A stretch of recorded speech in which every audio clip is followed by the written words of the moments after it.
Teachers in England will not have to address pupils by their chosen pronouns. This is under the government's long-awaited transgender guidance. It also says schools don't have to accept all requests for social transitioning and that teachers should inform parents if their child wishes to change their gender identity.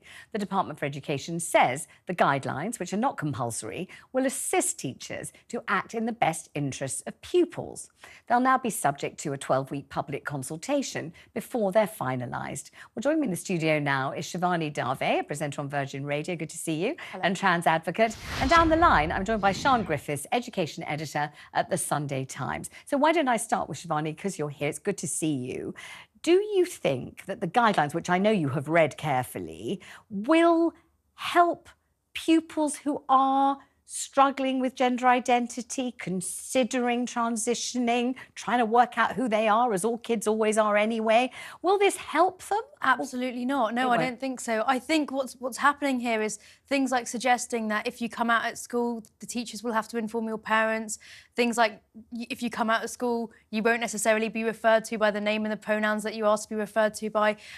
Those things kind of say to a student, well, be who you are, try it, but we might not be safe because we might then expose that element of your identity to somebody that you're not ready to share that with yet. Oh. And I think that's going to make things really, really difficult for young people who are exploring who they are. At that sort of school age, people want to see who they are and work out their identities. And I think it can be really powerful to have a trusted teacher or somebody at a school that you can go to and sort of just speak to, not necessarily even get advice from, just sort of say, this is what I'm feeling.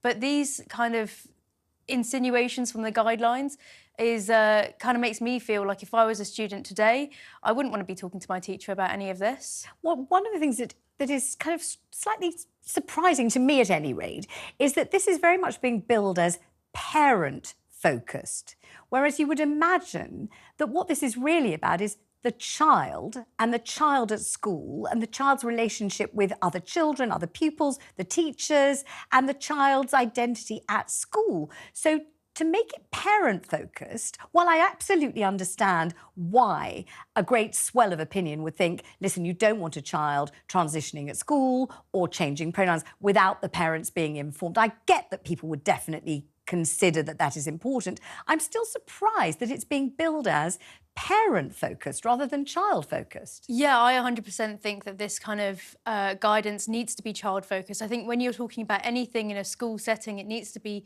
focusing on what students need, what those children need, to enable them to learn and develop in the best possible way that they can. And I think this guidance kind of misses that core principle. I think when we consider the idea of a teacher telling a parent that their child is saying that they're trans at school and transitioning at school, it also takes agency away from that young person.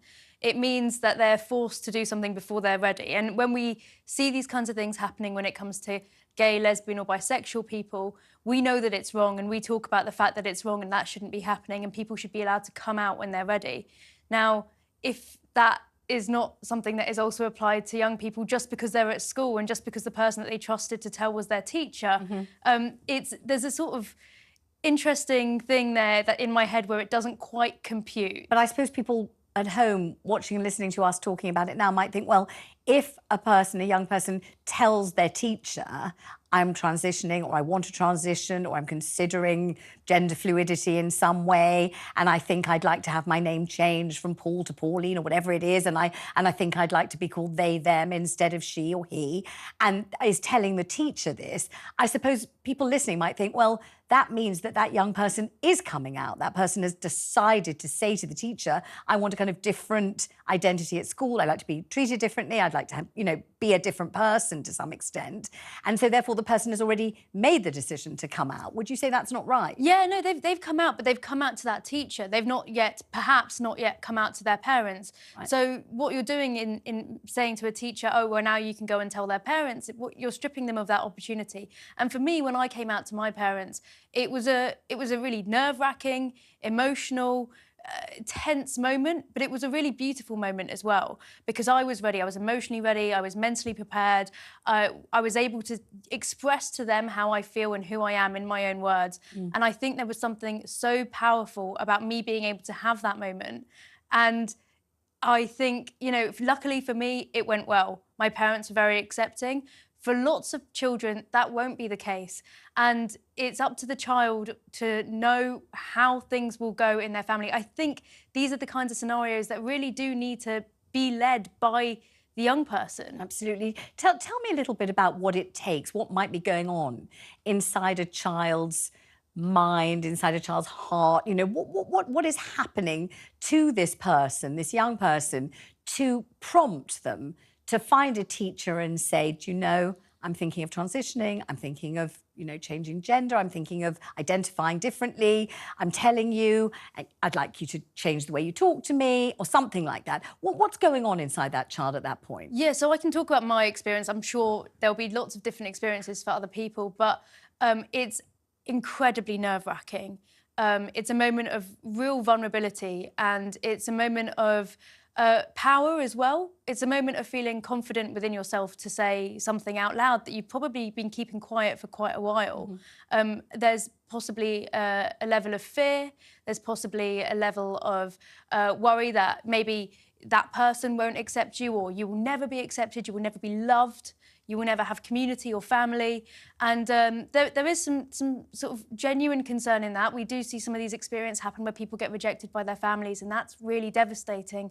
But to be able to open up and say, this is who I am, and I want to let you know who I am so that you can be involved in my life, I think is a really powerful, really beautiful thing to do to someone. Let me bring Sian Griffiths, the education editor at the Sunday Times, into this discussion. Sian, thanks for joining me on the programme.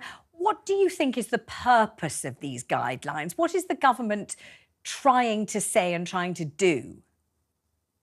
Well, I think schools have been put in a really difficult position in recent years. There's been an explosion in the number of children who are questioning their gender identity.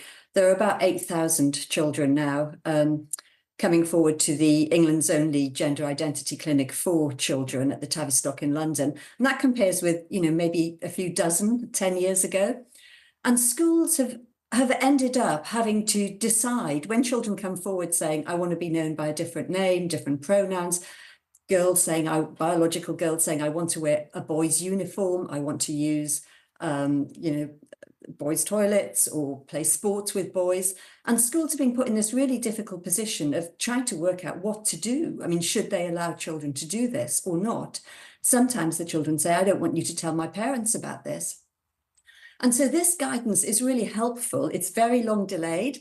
It's been very contentious. And I think what it tries to do is say to schools, look, this is not statutory advice, but these are recommendations that we expect schools, every school, to do the same thing. And essentially what this guidance is saying is take a really cautious approach. If a child comes to the school and says they want to socially transition, be really cautious about it. It should happen only in rare cases.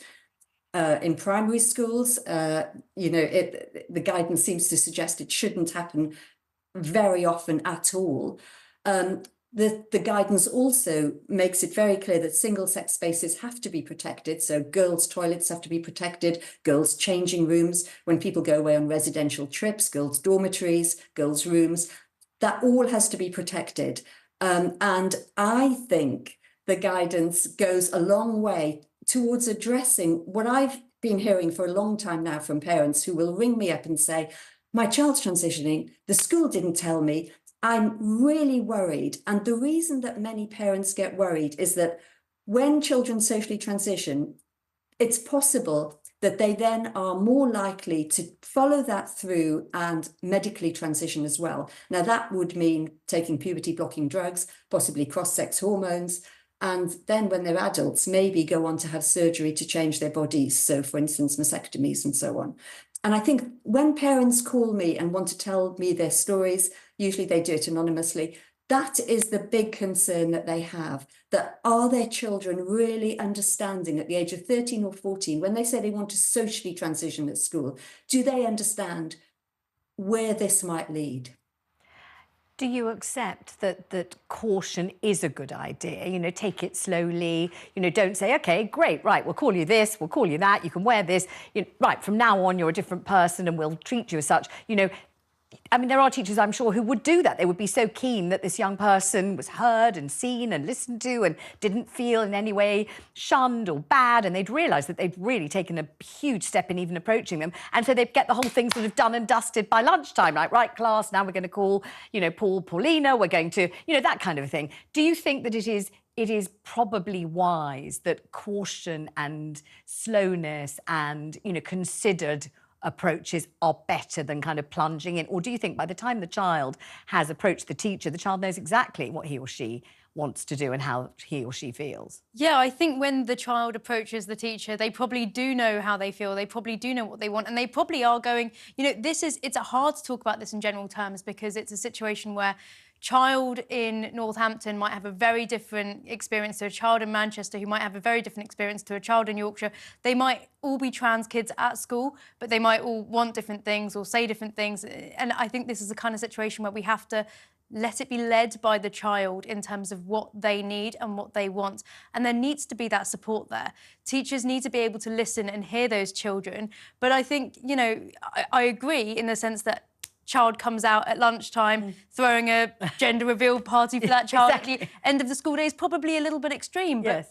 But I think that's why it's really important to have teachers, to have these adults that you can trust, you can turn to speak to this child about what's going on, and you can have that teacher, that person sort of be reasonable in the way that they can support this child, you know. And I'd like to say that I'm very grateful to both of you, actually, for having such a measured, kind, considered discussion about something that is so sensitive and is something that very many people are concerned about, interested in, maybe in some cases a little frightened by, a little perplexed by. So this kind of discussion, I hope you'll agree, I think you will, that we've just had has to be the way forward, doesn't it? Where we're just listening to each other, we can hear carefully what everybody else is saying, and all we really have at our hearts is what's best for the children concerned. That's certainly what I would care about more than anything else, and I'm sure that you agree. I think the kids are the ultimate priority. Exactly, right? and Sian, I know you agree as well. So thank you all both. Absolutely. Thank you both. It's really been a pleasure talking about it,